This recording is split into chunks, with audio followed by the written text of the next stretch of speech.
This show is produced by the Hartman Media Company. For more information and links to all our great podcasts, visit hartmanmedia.com. You've got the best podcast going, Jason. I love your show, man. It's good stuff. Oh, thank you. I really appreciate it. What I wanted to share was my wife and I, for the first time ever, paid effectively no income tax in 2022 through doing a cost segregation study and generating about a $200,000 paper loss on our real estate. I'm a real estate professional, and it really works. It's magic.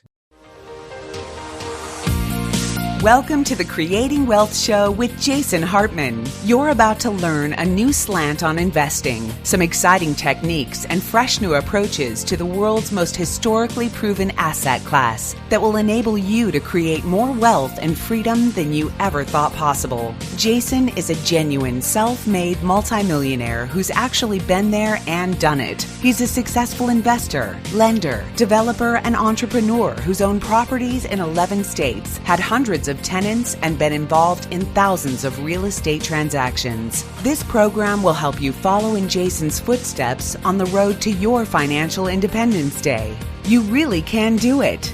And now, here's your host, Jason Hartman, with the complete solution for real estate investors. Welcome, empowered investors, and thank you for joining me today. We have a whole bunch of things to talk about on the list. But first, just before I forget, because, you know, as the years go by, the brain ain't what it used to be, unfortunately. You know, it's funny, as we get older, I feel definitely wiser than I've ever been, but memory and different things, hey, they're not as good. By the way, if you're watching on video, you see the dog back there. You see that cute dog? I'm just going to turn the screen down, the camera, and show you. There she is. She's not on camera that much, so. And if you're going on the cruise, you'll see her there. Anyway, back to business here. But yeah, wisdom with age, definitely you get a lot of that, and that's a wonderful, wonderful feeling. But memory and things like that, not as good as they used to be. So before I forget, what was I thinking? Oh yeah, before I forget, I want to make sure that I mention to you something extremely important. And what is that? Oh, the dog is leaving me. See, as soon as I start talking, she leaves. Just like most women. Anyway, so what do I want to share with you before I forget? That is this. This is super important. Are you ready? It's very, very important. For those of you clients or prospective clients, it is incredibly important that you stay in touch with us. You could lose a lot of money and have a lot of hassles if you do not stay in touch with us. Why? Well, one of many reasons, besides all the normal stuff we do, is to understand and keep informed about the changing pulse of various markets, various situations, not the least of which is our relationships with our various team members. Folks, I have told you before that our local market specialists, we treasure them and they treasure us, and that's all great in the beginning. But as time goes on, cracks start to appear, and we start to sense that not all of them are doing the right thing. And some of them are doing very wrong things from time to time. Some of them are doing unethical and illegal things, in my humble opinion. Well, unethical, easier opinion than legal. I'm not a lawyer. Anyway, the point is, keep in touch with us so that you don't get burned, so we can guide you, because some of these relationships, we just end them. I mean, they're just bad, some of these people, right? They seem great at first, and then you get into it. It's kind of like, you know, dating in the early stages. Hopefully that stage lasts, that euphoria, right? That first 3 months, hopefully it lasts. And a lot of times in these relationships, it does last for years and years and years. But sometimes, even after several years, the relationships, they change. And we don't want to recommend these people anymore. And we have had over and over again, you know, we made a referral to someone, and then a couple of years later, you'll reach out and say, hey, you know, I'm working with him. And then we say, well, guess what? We're not working with them anymore. And you got all sorts of complaints and you want us to help you with them. And we don't have the kind of leverage we used to have with that provider. So this is very important. Just keep in touch. You can totally solve the problem by just keeping in touch with your investment counselor, and we'll be happy to help you. Okay, so I've got several things here that are kind of random, but they kind of tie together. And I think you'll find these to be very, very valuable.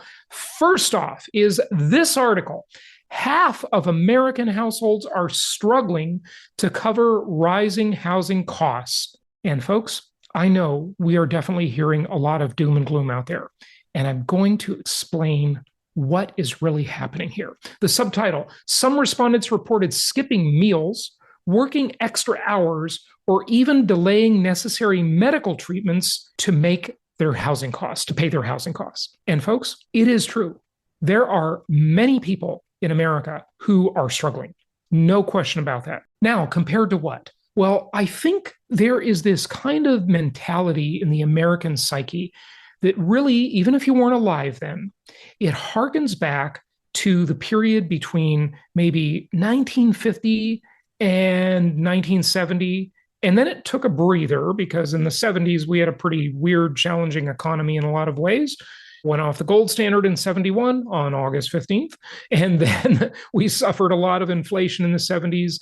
But then by the early 80s, we moved into the Reagan Revolution. And economic times were pretty good for a lot of people in the 80s. And then in the 90s, the internet came along and that revolutionized so many things and so on and so forth. But what a lot of these things have done, whether they be government fiscal policy or Federal Reserve central bank monetary policy, and I'm not just talking about the US, I'm talking about around the world too, or technology or cultural changes, societal changes, whatever, right? A lot of these things really led to sort of an overriding thing, and that is this: a greater dichotomy and a greater divide in wealth concentration and the digital divide in technology, not really like access to technology, but people using technology in a way that benefits them economically, right? There's a divide there. I mean, most people are using technology now, right? The smartphone really changed all that. The idea of apps that were much simpler. I mean, in the old days, depending on how old you are listening or watching this, I remember going to classes to learn how to use my computer. Can you imagine going to classes today? The software has become so much easier to use that hardly anyone takes a class to figure out how to use their computer anymore, right? They just start using it, right? And that changed a lot with apps. And, it changed a lot with WYSIWYG and Windows even back then. And, the graphical user interface, if you want to go way back, the GUI. But the divide is not that people use technology, because almost everybody's using technology. I mean, homeless people have iPhones nowadays. We all know this, right? But it's using technology to benefit them economically. And there is a divide there. People who own businesses or people who are in the managerial elite class, that, by the way, is being hollowed out. So be careful, be ready for that. Secure your own financial future with the most historically proven asset class in world history, and that is income property. Okay, little plug there. So those people use technology, and it benefits them economically. A lot of people use technology like drones, like pacified drones, right? Looking at TikTok or other social media all day and just kind of consuming stuff that doesn't make them any money. They're basically helping other people make money. So don't be in that class to whatever extent possible. I mean, everybody needs a little entertainment. But the point is, we have a bifurcated economy. And this is something that the doom and gloomers get so wrong. And I'm going to show you a chart here in a couple minutes that really, I think, explains a lot of this issue when it comes especially to the housing market. Because they look at an article like this and they'll say, well, look, half of all Americans are struggling to cover their housing costs. I don't deny that. That is completely true. I know people who are struggling. I certainly know of people who are struggling, and I certainly do a lot of reading and research about people struggling. And I think it's terrible. The middle class is being hollowed out, and people are either moving up or they're moving down. And back in 2004, when I got into the investor-only business, that was one of my big missions, to end middle-class poverty and to help people, to whatever extent possible, not be in that group that was under attack. I remember reading Lou Dobbs' book, which I've quoted often. Great book, by the way, from over 20 years ago. It's called War on the Middle Class. Highly recommend that you read it, especially chapter 2 in Lou Dobbs' book, War on the Middle Class. So that middle class is being hollowed out and it's pushing people down. And some people, the lucky few, are moving up. And my goal 20 years ago was to help as many people move up and not be hollowed out in that attack on the middle class, that war on the middle class. And I think I've done a pretty good job of that. We've helped thousands and thousands and thousands of people not be victims of this attack on the middle class. But when you see these articles and you hear about the people that don't have enough money to meet a $1,000 emergency expense or a $400 emergency expense or whatever it is, that's true. And when you read about these rising credit card debt levels and auto debt levels and student loan debt, all of this is there. It is a real thing. But there's a big thing they're not telling you when you read this stuff. And it's easy to become suckered in to thinking, oh my gosh, the sky is falling. Chicken Little, the sky is falling. The world is coming to an end. We're all doomed, right? Well, no. The reason is we are in a highly bifurcated economy that is bifurcating more and more. Robert Frost said 2 paths diverged in the wood, and I took the one less traveled, and that has made all the difference. And, a lot of times people can't really control the path they're on. They get controlled by somebody else. And I remember many years ago at age 17, when one of my great mentors, Jim Rohn, said, if you don't have a plan for your life, you will by default be part of somebody else's plan. And you don't want to be in that position, obviously. So if you're watching on video, look at this chart. This is from Parcl Labs, and it shows the percentage of home purchases made all cash. These are all cash home purchases each quarter for the last couple of years. I mean, right now, we are sitting at a time when 33.5% of home buyers is paying all cash. Now, that, ladies and gentlemen, is not the same as paying all cash many years ago in the 50s or the 60s when houses were much cheaper and the income to home price ratio was much better, right? You could afford a home with like 2 times your annual income back then. Now you need 7, 8, 10 times your annual income, which, by the way, that may sound really bad, but what caused that? Right? Well, the first thing is to understand what caused it. Well, that is the widespread availability of super cheap long-term fixed rate mortgage debt. That made that all possible.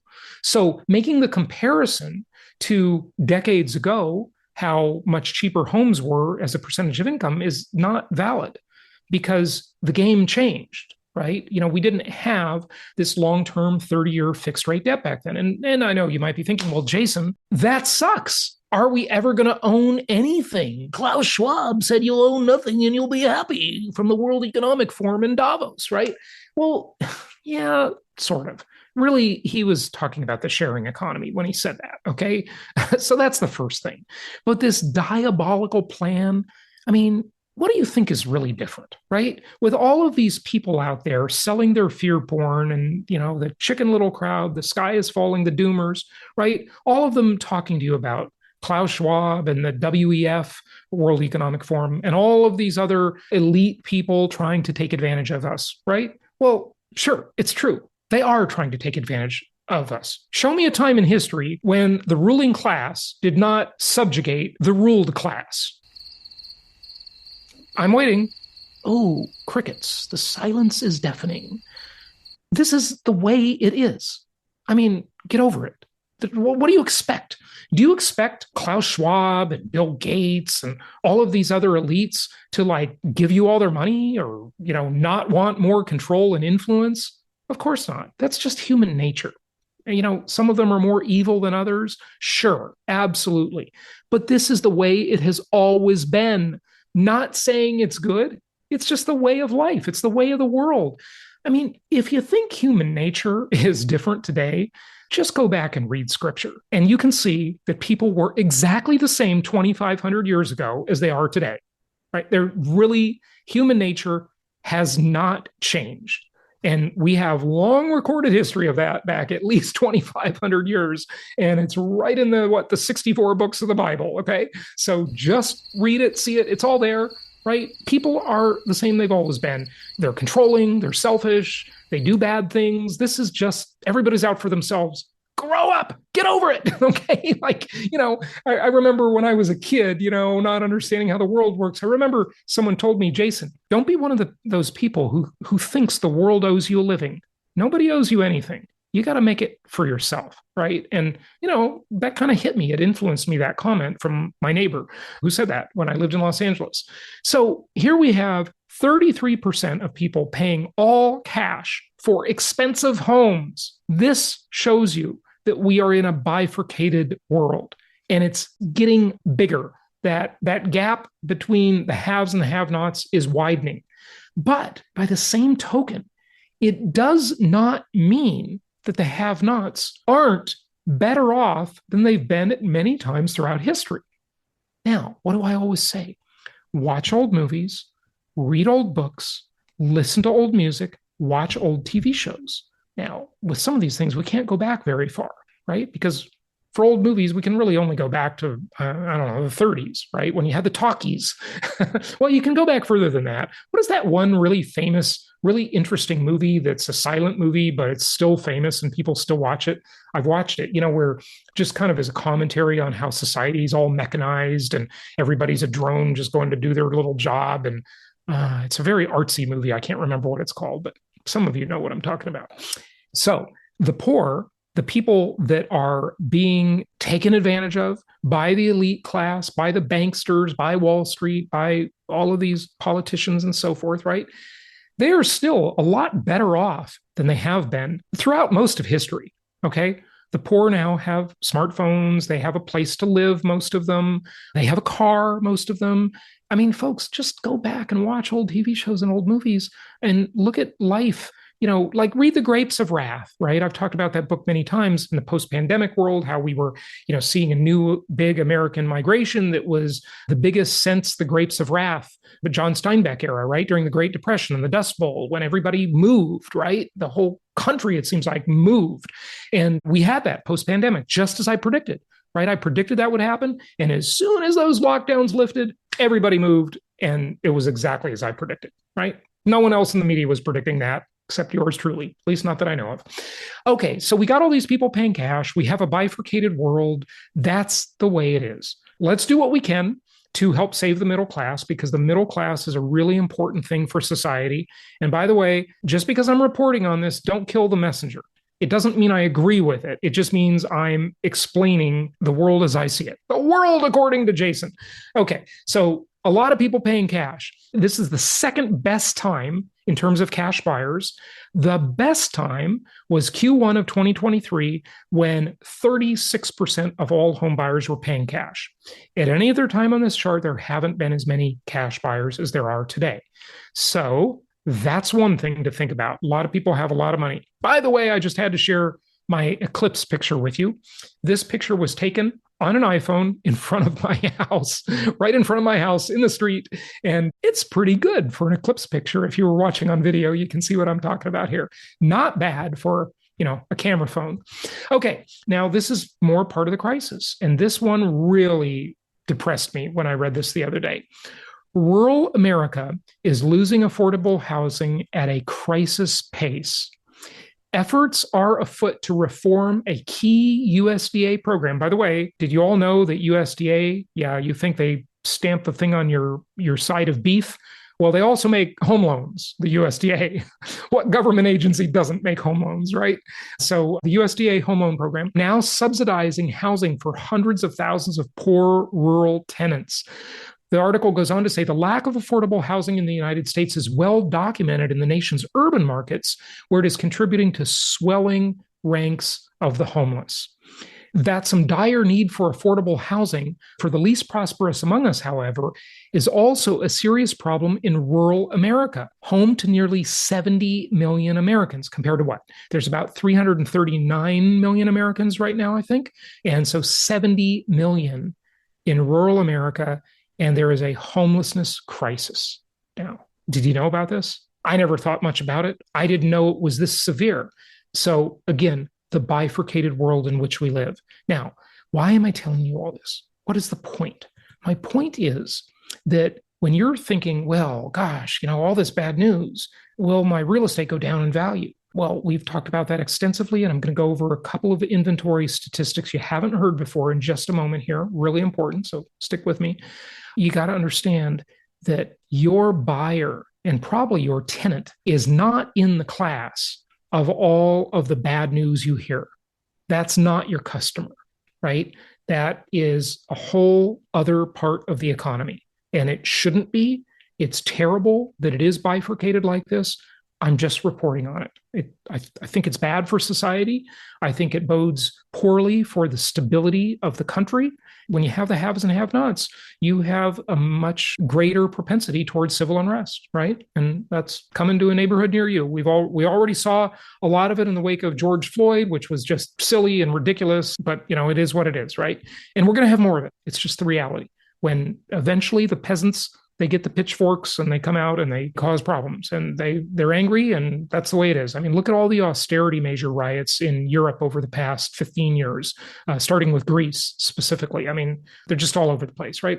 Many rural communities, USDA Section 515 properties are among the few sources of affordable rental housing. So I'm sure the government will basically turn on the printing press and, support this program. It'll get the attention it needs. But the point is, bifurcated America.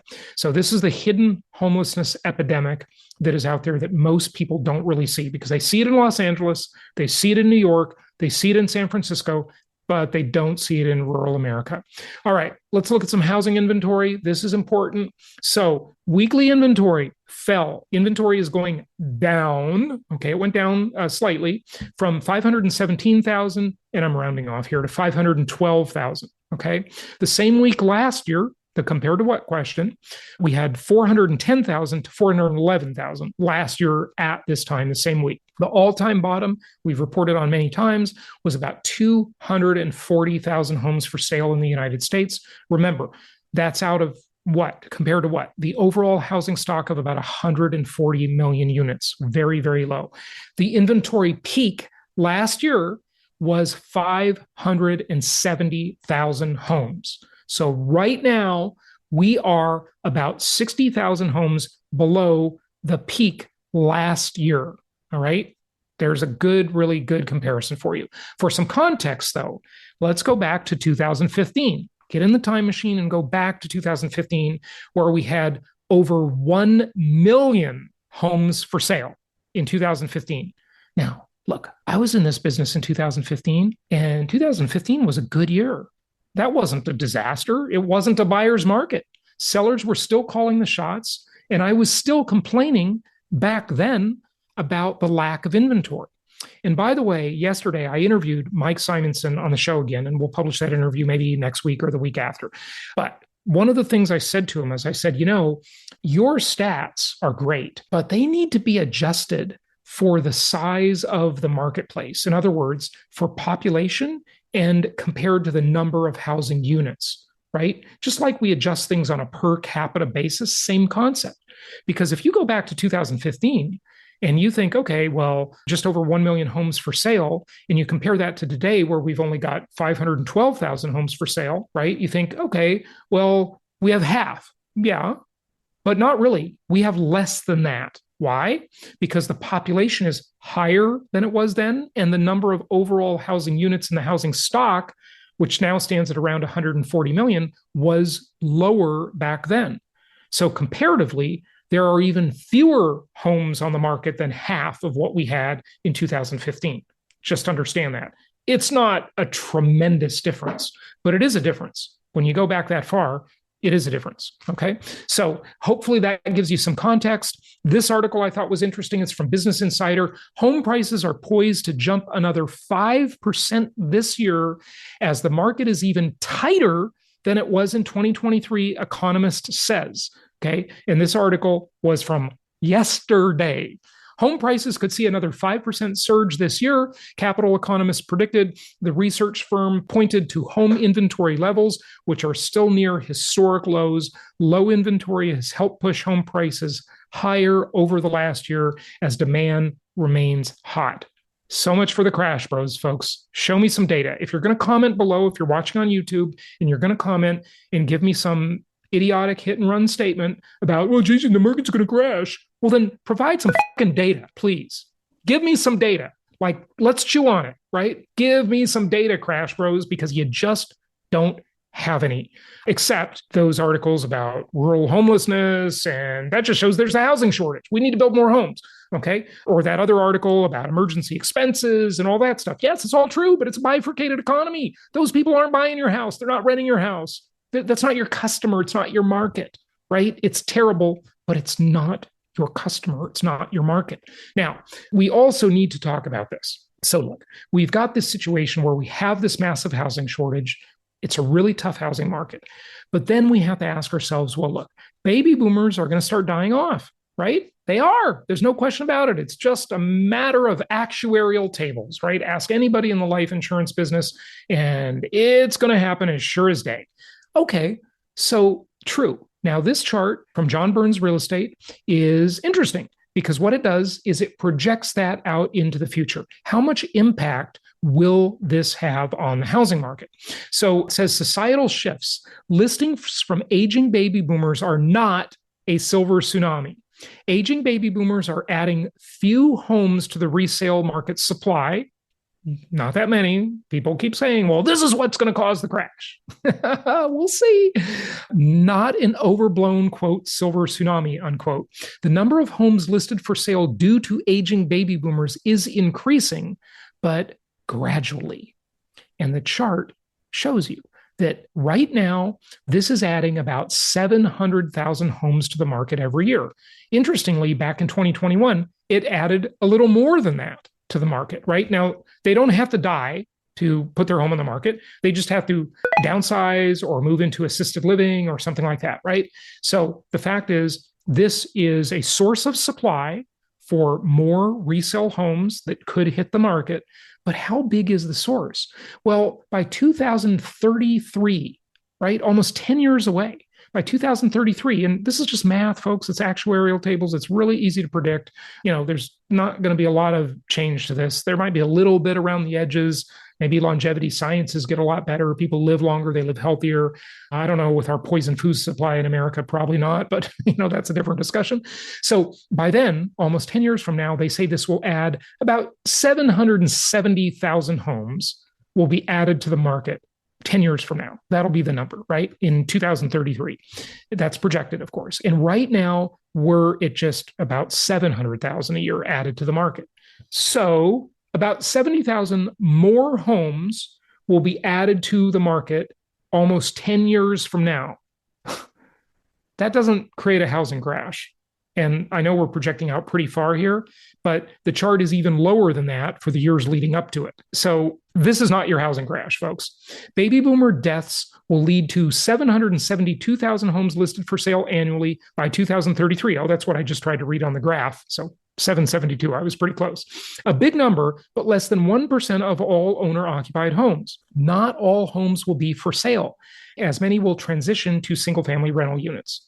So again, even if they transition to rentals, would it crash the rental market? No. If they transition to sales, would it crash the for sale market? Not even close. And I've talked about shadow demand. So this is shadow supply, right? This is the opposite side of the equation, which I saw your comments, folks. A lot of you said, well, Jason, what about the shadow supply? Okay, here it is. All right, everybody. So that's it for today. Thank you for listening. Be empowered investors in the marketplace with all the greatest knowledge. Reach out to us through jasonhartman.com, and we're happy to help you with anything and everything. We have our Wednesday meeting every single month. That happens to be today. By the time you hear this, it'll probably already have happened, where we're talking about lease options and turning your tenants into option buyers and rent-to-own programs. That's going to be really good. And we have our Empowered Investor Pro meeting the first Tuesday of every month. Our cruise is coming up. For those of you going on the cruise, we'll look forward to seeing you on the 27th on Celebrity Cruises. That's going to be great. And we will also see all the rest of you on the next episode. Happy investing until then. Thank you so much for listening. Please be sure to subscribe so that you don't miss any episodes. Be sure to check out the show's specific website and our general website, hartmanmedia.com, for appropriate disclaimers and terms of service. Remember that guest opinions are their own, and if you require specific legal or tax advice or advice in any other specialized area, please consult an appropriate professional. And we also very much appreciate you reviewing the show. Please go to iTunes or Stitcher Radio or whatever platform you're using and write a review for the show. We would very much appreciate that. And be sure to make it official and subscribe so you do not miss any episodes. We look forward to seeing you on the next episode.